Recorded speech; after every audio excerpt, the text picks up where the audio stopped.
A very good evening to all of you. स्वागत है आप सबका आपका अपना यूट्यूब चैनल अब पढ़ेगा इंडिया में।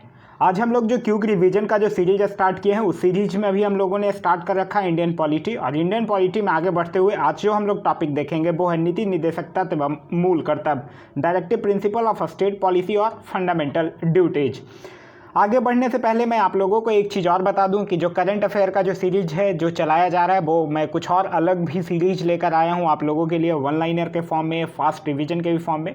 क्योंकि मेरे पॉइंट ऑफ व्यू से जो देखा जाए कि जो आज का सिनेरियो है उसमें करंट अफेयर का बहुत ज़्यादा वेटेज है, तो आप उस वीडियो को देखिए, वो निसंदेह आपके एग्ज़ाम में काफ़ी लाभदायक साबित होगा।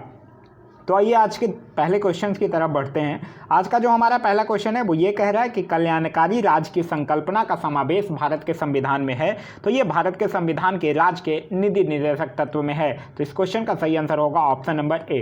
राज्य के नीति निर्देशक तत्व जैसे ही अगर कोई बात करता है तो आपके दिमाग में आ जाना चाहिए भाग 4 अनुच्छेद 36 से 51 और आयरलैंड के संविधान से।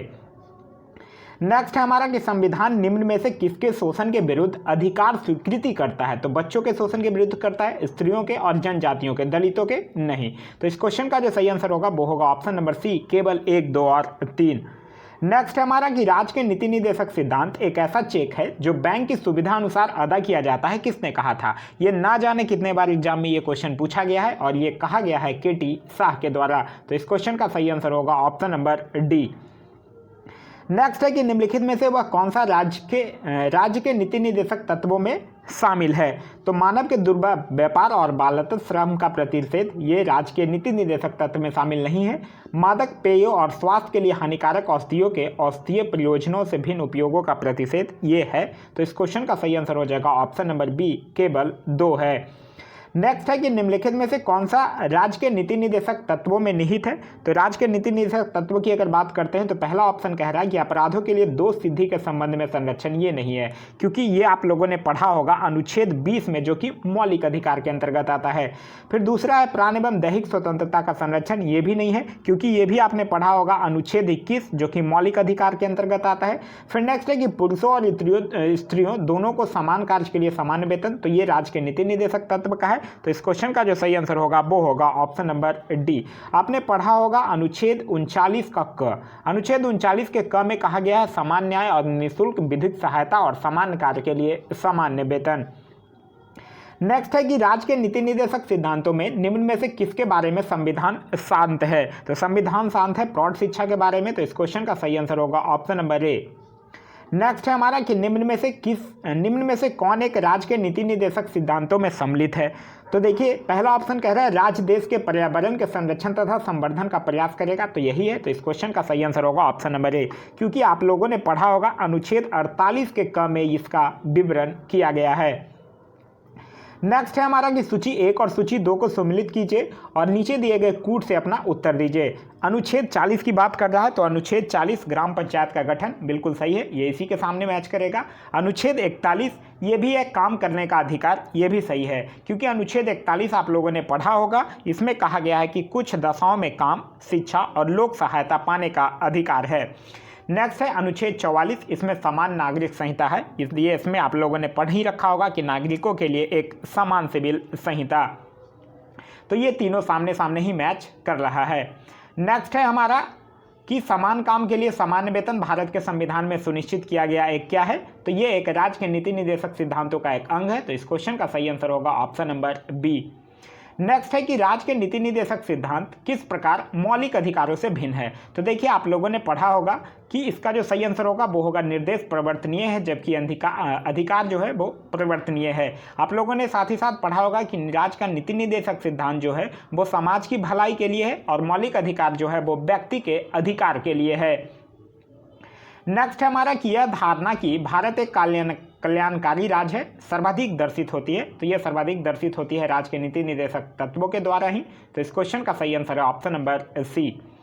नेक्स्ट है कि भारतीय संविधान में स्थापित राज्य की नीति के निदेशक तत्वों के अंतर्गत निम्नलिखित प्रावधानों पर विचार कीजिए और उपयुक्त में से, देखिए क्वेश्चन ध्यान से पढ़िएगा, कह रहा उपयुक्त में से कौन से गांधीवादी सिद्धांत पे है। गांधीवादी सिद्धांत है जो राज्य के नीति निदेशक तत्वों में प्रतिबंधित होते हैं। तो भारतीय नागरिकों के लिए समान नागरिक सिविल संहिता सुरक्षित करना ये गांधीवादी सिद्धांत नहीं है। ग्राम पंचायतों को संगठित करना ये गांधीवादी सिद्धांत है, जबकि इसकी अगर बात करते हैं तो ये जो है भारतीय नागरिकों के लिए समान नागरिक सिविल संहिता संरक्षण, ये अनुच्छेद 44 में है और अनुच्छेद 40 में है ग्राम पंचायतों को संगठित करना। फिर है ग्रामीण क्षेत्रों में कुटीर उद्योगों को प्रोत्साहित करना, ये भी गांधीवादी सिद्धांत है। सभी कर्मकारों के लिए यथोचित अवकाश तथा सांस्कृतिक अवसर सुरक्षित करना, ये नहीं है। तो इस क्वेश्चन का जो सही आंसर होगा वो होगा ऑप्शन नंबर बी, केवल 2 और 3 जो है वो क्या है, गांधीवादी सिद्धांत है जो राज्य के नीति निदेशक तत्वों में प्रतिबिंबित होते हैं। नेक्स्ट हमारा कि भारत में निम्नलिखित में से किसके अंतर्गत पंचायती राज प्रणाली की व्यवस्था की गई है। तो पंचायती राज प्रणाली की जो व्यवस्था है राज्य के नीति निदेशक सिद्धांत के अंतर्गत, और पंचायती राज प्रणाली आप लोगों ने पढ़ा ही होगा कि 73वां संविधान संशोधन भाग 9 और अनुच्छेद 243 के क से लेकर न तक। नेक्स्ट हमारा कि राजनीति के निदेशक सिद्धांतों को भारतीय संविधान में शामिल किए जाने का उद्देश्य है। तो इसके शामिल किए जाने का जो उद्देश्य है वो है सामाजिक और आर्थिक प्रजातंत्र को स्थापित करना। तो इस क्वेश्चन का सही आंसर होगा ऑप्शन नंबर डी। नेक्स्ट है हमारा कि भारतीय संविधान में राज्य के नीति निदेशक सिद्धांतों का विचार लिया गया है। तो भारतीय संविधान में जो राज्य का नीति निदेशक सिद्धांतों का जो विचार है वो आयरलैंड के संविधान से लिया गया है। तो इस क्वेश्चन का सही आंसर होगा ऑप्शन नंबर ए, आयरलैंड के संविधान से। आयरलैंड जैसे ही बात आता है आपके दिमाग में एक चीज और आ जाना चाहिए, राष्ट्रपति के निर्वाचक मंडल। ये राष्ट्रपति का निर्वाचक मंडल भी जो है वो आयरलैंड के संविधान से लिया गया है। साथ ही साथ राष्ट्रपति द्वारा जो राज्यसभा में साहित्य, कला, विज्ञान इत्यादि क्षेत्रों में जो ख्याति प्राप्त व्यक्तियों का मनोनयन है ये भी आयरलैंड के संविधान से लिया गया है। नेक्स्ट हमारा कि राज्य के नीति निदेशक सिद्धांतों के निम्नलिखित अनुच्छेदों में से कौन सा अंतर्राष्ट्रीय शांति और सुरक्षा के संवर्धन में संबंधित है। अंतर्राष्ट्रीय शांति और सुरक्षा के संवर्धन में जो अनुच्छेद है वो है अनुच्छेद 51। तो इस क्वेश्चन का सही आंसर होगा ऑप्शन नंबर ए, 51। नेक्स्ट हमारा कि निम्न में से कौन एक राज्य के नीति निदेशक तत्वों में नहीं है। तो राज्य के नीति निदेशक तत्वों में नहीं है, पूछ रहा है आपसे। पुरुषों और महिलाओं को समान कार्य हेतु समान वेतन, ये तो है राज्य के नीति निदेशक तत्वों में। जीविकोपार्जन हेतु पर्याप्त साधनों का समान अधिकार, ये भी है। नेक्स्ट है हमारा कि अस्पृश्यता अनुमूलन, ये नहीं है, क्योंकि आपने पढ़ा होगा कि अस्पृश्यता अनुमूलन जो है वो अनुच्छेद 17 में है जो कि एक मौलिक अधिकार के अंतर्गत आता है। तो इस क्वेश्चन का सही आंसर हो जाएगा ऑप्शन नंबर सी। नेक्स्ट है हमारा कि निम्नलिखित में से कौन संविधान के 42वें संविधान संशोधन द्वारा नीति निदेशक तत्वों में नहीं जोड़ा गया है। तो शोषण से बच्चों एवं वयस्कों की सुरक्षा, ये इसको तो 42वें संविधान संशोधन के जोड़ा गया है। सामान्य न्याय तथा निःशुल्क कानूनी सलाह, ये भी जोड़ा गया है। समान आचार संहिता, ये नहीं जोड़ा गया था 42वां संविधान संशोधन में। तो इस क्वेश्चन का जो सही आंसर होगा वो होगा ऑप्शन नंबर सी।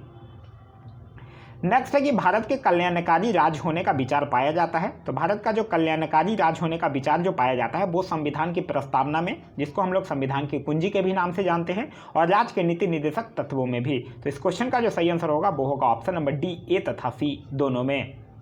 नेक्स्ट है कि संविधान के किस अनुच्छेद के द्वारा उद्योग के प्रबंधन में कर्मकारों की भागीदारी का प्रावधान दिया गया है। तो ये किस में दिया गया है, अनुच्छेद 43 के ए में दिया गया है। तो इस क्वेश्चन का सही आंसर होगा ऑप्शन नंबर बी, अनुच्छेद 43 का ए। लेकिन अगर आप अनुच्छेद 43 की बात करते हैं तब क्या है, सिर्फ अनुच्छेद 43 की बात कीजिएगा तब है कर्मकारों के लिए निर्वाचन मजदूरी एवं कुटीर उद्योग को प्रोत्साहन।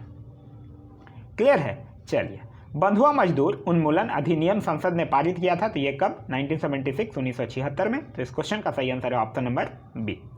नेक्स्ट है कि निम्नलिखित में से कौन सा एक राज्य का नीति निदेशक तत्व नहीं है। तो राज्य का नीति निदेशक तत्व कौन नहीं है, महानिषेध है, गौ संरक्षण भी है, पर्यावरण संरक्षण भी है, 14 वर्ष की आयु तक के बच्चों को निःशुल्क शिक्षा, ये नहीं है। ये आपने पढ़ा होगा 11वां मौलिक कर्तव्य जो कि 46वां संविधान संशोधन के द्वारा जोड़ा गया था। नेक्स्ट हमारा कि इनमें से कौन राज्य के नीति निदेशक सिद्धांतों में सम्मिलित नहीं है। मद निषेध है, समान कार्य के लिए समान वेतन भी है, काम का अधिकार भी है, लेकिन नहीं है यहाँ पूछ रहा, तो सूचना का अधिकार नहीं है। तो इस क्वेश्चन का सही आंसर होगा ऑप्शन नंबर डी। नेक्स्ट है कि निम्नलिखित में से कौन सा राज्य का नीति निदेशक तत्व है। तो राज्य का नीति निदेशक तत्व की अगर बात करते हैं तो यह सामान्य नागरिक संहिता ही है। तो इस क्वेश्चन का सही आंसर हो जाएगा ऑप्शन नंबर ए। नेक्स्ट हमारा कि भारत के संविधान के संदर्भ में निम्नलिखित कथनों पर विचार कीजिए। पहला है मूल अधिकार, मूल कर्तव्य, और तीसरा है राज्य के नीति निदेशक तत्व। अब आपसे कह रहा है कि भारत सरकार द्वारा आरंभ किए गए राष्ट्रीय सामाजिक सहायता कार्यक्रम में भारत के संविधान के उपयुक्त उपबंधों में से कौन से पूरे होते हैं? तो इस क्वेश्चन का जो सही आंसर होगा वो होगा ऑप्शन नंबर बी, केवल 3। नेक्स्ट हमारा कि निम्नलिखित में से कौन सा एक मौलिक कर्तव्य नहीं है? तो राष्ट्रगान का सम्मान करना ये मौलिक कर्तव्य है, राष्ट्रीय संपत्ति का बचाव करना ये भी मौलिक कर्तव्य है, फिर है राष्ट्रीय महत्व के स्थानों और स्मारकों की रक्षा करना ये मौलिक कर्तव्य नहीं है। क्यों? क्योंकि ये किसके अंतर्गत आता है? ये आता है, आपने पढ़ा होगा, अनुच्छेद 48 के क, जो कि राज्य के नीति निर्देशक तत्व के अंतर्गत आता है। नेक्स्ट हमारा कि 42वें संविधान संशोधन के 10 आचार आदेशों के नाम किस नाम से जाना जाता है? देखिए, पहले वो 10 ही थे, फिर बाद में 46वां संविधान संशोधन 2002 के द्वारा 11वां मौलिक कर्तव्य जोड़ा गया था। तो इस क्वेश्चन का जो सही आंसर होगा वो होगा ऑप्शन नंबर बी, मौलिक कर्तव्य। मौलिक कर्तव्य जैसे ही आपके दिमाग में आता है, आपके दिमाग में आ जाना चाहिए कि ये 1976 में ऐड हुआ है सरदार स्वर्ण सिंह समिति के अनुशंसा पर भाग 4 के क में और अनुच्छेद 51 के क के तहत। नेक्स्ट हमारा कि भारत के प्रत्येक नागरिक का कर्तव्य होगा प्राकृतिक पर्यावरण का संरक्षण एवं सुधार का यह उपबंध शामिल है। तो यह उपबंध किसमें? अनुच्छेद 48 के ए में है। तो इस क्वेश्चन का सही आंसर होगा ऑप्शन नंबर बी। और सिर्फ अनुच्छेद 48 की बात करेगा तब, सिर्फ अनुच्छेद 48 की बात करेगा तब हो जाएगा कृषि एवं पशुपालन का संगठन।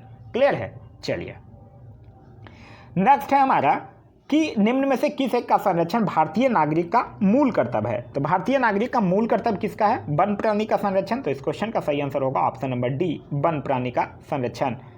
नेक्स्ट हमारा कि एक नागरिक के मूल कर्तव्यों में निम्न में से कौन सा कर्तव्य सम्मिलित नहीं है?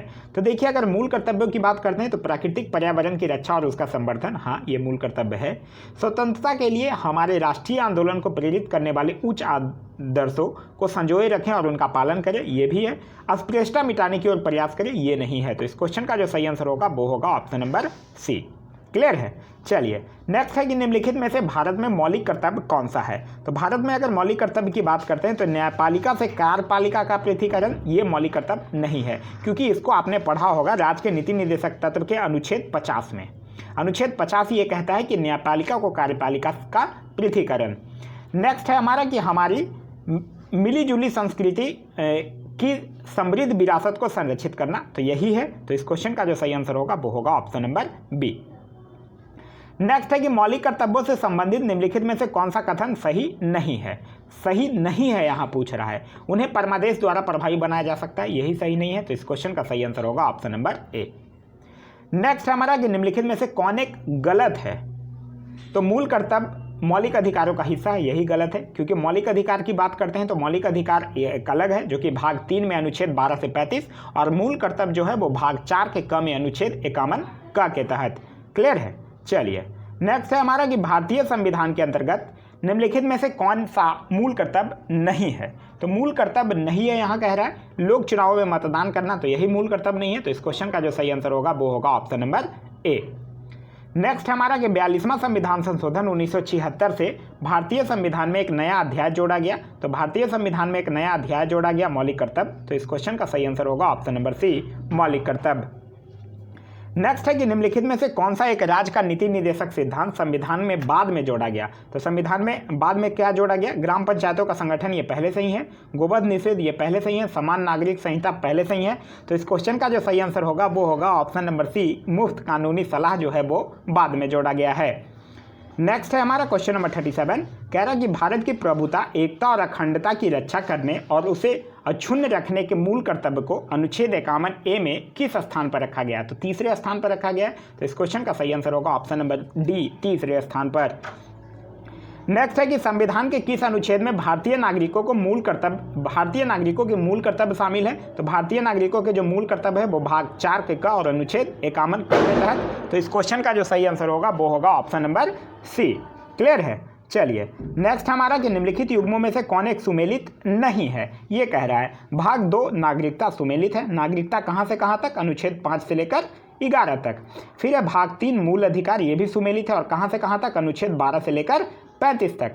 फिर है भाग 4 राज्य के नीति निर्देशक तत्व, ये भी सुमेलित है और कहाँ से कहाँ? अनुच्छेद 36 से लेकर 51 तक। फिर है भाग 5 में मूल कर्तव्य नहीं है, क्योंकि मूल कर्तव्य कहाँ है? अनुच्छेद 51 क और भाग 4 के क में है। और फिर भाग 5 की अगर यहाँ पे बात करता है तो भाग 5 में है संघ। ठीक है, जो कि अनुच्छेद 52 से लेकर 151 तक है। क्लियर है। चलिए नेक्स्ट है कि निम्न में से किस एक कमेटी आयोग ने संविधान में मूल कर्तव्यों को सम्मिलित करने हेतु संस्तुति की है? तो ये किसने किया है? सरदार स्वर्ण सिंह कमेटी ने। तो इस क्वेश्चन का सही आंसर होगा ऑप्शन नंबर ए, सरदार स्वर्ण सिंह कमेटी ने। नेक्स्ट हमारा कि भारतीय संविधान द्वारा प्रदत्त नागरिकों को मूल कर्तव्यों में निम्नलिखित में से क्या है? तो देखिए, अगर हम बात करते हैं मिश्रित संस्कृति की समृद्ध विरासत की रक्षा, तो ये है। सामाजिक अन्याय से कमजोर वर्गों की रक्षा, ये नहीं है। फिर है वैज्ञानिक मनोदशा और खोज की भावना का विकास, ये भी है। फिर है व्यक्तित्व और सामूहिक कार्यकलापों के सभी क्षेत्रों में उत्कृष्टता के लिए प्रयत्न, तो ये भी है। तो इस क्वेश्चन का जो सही आंसर होगा वो होगा ऑप्शन नंबर सी, केवल 1, 3 और 4। क्लियर है। चलिए नेक्स्ट है कि भारत के संविधान के अंतर्गत ग्राम पंचायतों का गठन। तो ग्राम पंचायतों का जो गठन है वो राज्य के नीति निर्देशक सिद्धांत है। तो इस क्वेश्चन का जो सही आंसर होगा वो होगा ऑप्शन नंबर सी, निदेश सिद्धांत है। नेक्स्ट क्वेश्चन है हमारा कि निम्नलिखित में से कौन सा तत्व भारतीय संविधान के भाग 4 ए मूल कर्तव्य में वर्णित नहीं है? तो राष्ट्रीय ध्वज का आदर करना, ये मूल कर्तव्य में वर्णित है। फिर है भारत के सभी लोगों के मध्य भाईचारे का भाव विकसित करना, ये भी मूल कर्तव्य में है। अपने माता पिता और गुरुओं का आदर करना, ये मूल कर्तव्य में नहीं है। तो इस क्वेश्चन का जो सही आंसर होगा वो होगा ऑप्शन नंबर सी। नेक्स्ट है कि भारत के संविधान में अंतर्राष्ट्रीय शांति और सुरक्षा की अभिवृद्धि का कहाँ उल्लेख है? तो इसका कहाँ उल्लेख है? ये है अनुच्छेद 51 में, राज्य के नीति निर्देशक तत्वों में। तो इस क्वेश्चन का जो सही आंसर होगा वो होगा ऑप्शन नंबर बी। नेक्स्ट है कि निम्नलिखित कथनों पर विचार कीजिए। संवैधानिक सरकार वह है जो राज्य की सत्ता के हित में व्यक्ति की स्वतंत्रता पर प्रभावकारी प्रतिबंध लगाती है। और फिर क्या है? दूसरा कह रहा है कि जो व्यक्ति की स्वतंत्रता के हित में राज्य की सत्ता पर प्रभावकारी प्रतिबंध लगाती है। तो ये तो सही है, लेकिन पहला गलत है। तो इस क्वेश्चन का जो सही आंसर होगा वो होगा ऑप्शन नंबर बी, केवल 2 जो है वो सही है। नेक्स्ट है कि निम्नलिखित कथनों पर विचार कीजिए। कह रहा है कि 44वां संविधान संशोधन 1978 द्वारा राजनीति के सभी निदेशक तत्वों के अनुच्छेद 14 में एवं 19 उल्लेखित मूल अधिकारों पर प्राथमिकता प्रदान की गई है, ये गलत है। नेक्स्ट है कि मिनर्वा मिल्स बाद 1980 के निर्णय में उच्चतम न्यायालय ने यह व्यवस्था दी थी कि केवल अनुच्छेद 29 का ख एवं ग में उल्लेखित राजनीति के निदेशक तत्वों को अनुच्छेद 14 एवं 19 में उल्लेखित मूल अधिकारों पर प्राथमिकता संवैधानिक है। तो ये सही है। तो इस क्वेश्चन का जो सही आंसर होगा वो होगा ऑप्शन नंबर सी, केवल 2 जो है वो सही है। नेक्स्ट है कि निम्नलिखित में से कौन एक राज्य के नीति निर्देशक सिद्धांतों का उद्देश्य नहीं है? तो ये कि अगर हम बात करते हैं कल्याणकारी राज्य की स्थापना करना, तो ये है। फिर है सामाजिक आर्थिक न्याय को सुनिश्चित करना, तो ये भी है। फिर यहाँ पूछ रहा है नहीं है एक धार्मिक राज्य की स्थापना करना, तो ये नहीं है। तो इस क्वेश्चन का जो सही आंसर होगा वो होगा ऑप्शन नंबर सी। नेक्स्ट है कि निम्नलिखित में राज्य के नीति निर्देशक सिद्धांतों के विषयों को पहचान कीजिए। मद निषेध कह रहा है, हाँ मद निषेध है।